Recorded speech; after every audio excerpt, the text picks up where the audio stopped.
10-15 foot গভীর হবে। সবাই শুধু শোনায় হৃদয় ভাঙ্গার গর্জন, তারপর সোশ্যাল মিডিয়া থেকে অনেকেই করেছে অনেক কিছু অর্জন, কিন্তু আজকে আমি সত্যি সত্যি দেখাবো নদী ভাঙন।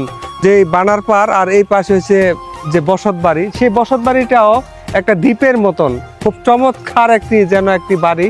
আসলে এই এলাকার যারা বসবাস করে তারা সুদীর্ঘদিন যাবৎ বিভিন্ন প্রতিকূলতার সাথে যুদ্ধ করে টিকে থাকতে হয়েছে। কারণ হচ্ছে, আমি আপনাদেরকে একটু জিনিস দেখাচ্ছি।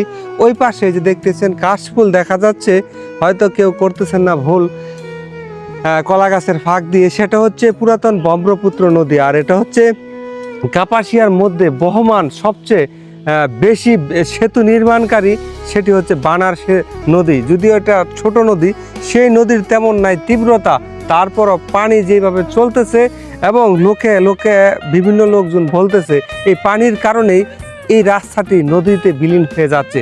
এখানে দেখেন 4টি বিশাল গাছ, যেগুলো হচ্ছে জাম গাছ। জাম দেওয়ায় যাদের ছিল কাজ, সেই গাছগুলি বিলীন হয়ে গেছে এই বানার নদীতে।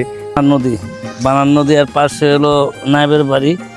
তো পানিটা গোসাবার দিক থেকে, গোসাবার নদীর দিক থেকে আসে, কামারগাঁও ওইগুলি ক্ষীরের দূর থেকে আসার কারণে এই পানিটা যেন ঘুরার কারণে হয়ে কিন্তু এই চাপের কারণে রাস্তাটা ভেঙে আস্তে আস্তে যাইতেছে। তো এটা এই সরকারের হস্তক্ষেপ কামনা করছি আমরা, যাতে কইরা এই অতি দ্রুত এই রাস্তার কাজটা দ্রুত করতে পারে। এই ভিডিওর মাধ্যমে সবাই জানা দিতেছি। বানার নদী ভাঙনে বর্তমানে রয়েছে এই অবস্থা। আর এই রাস্তাটি জনসাধারণের চলাচলের জন্য অন্যতম একটি রাস্তা। তাই যথাযথ কর্তৃপক্ষ যেন নেয় একটি ব্যবস্থা, না নিলে এই বানার নদীতে এই রাস্তাটি বিলীন হয়ে যাবে। ফলশ্রুতিতে কোটি টাকা মূল্যে যে সেতুটি নির্মাণ করা হয়েছে এবং যে রাস্তা রয়েছে, তা দিয়ে এই অঞ্চলের মানুষ যোগাযোগ করতে কষ্ট হবে।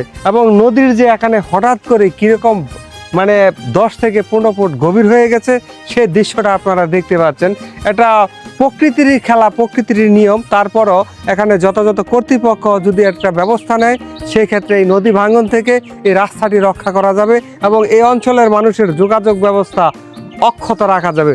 তাই এই ভিডিওর মাধ্যমে যথাযথ কর্তৃপক্ষের দৃষ্টি কামনা করছি। শামীম ওসমান ব্যাপারী, বানার সেতুর নিকট থেকে।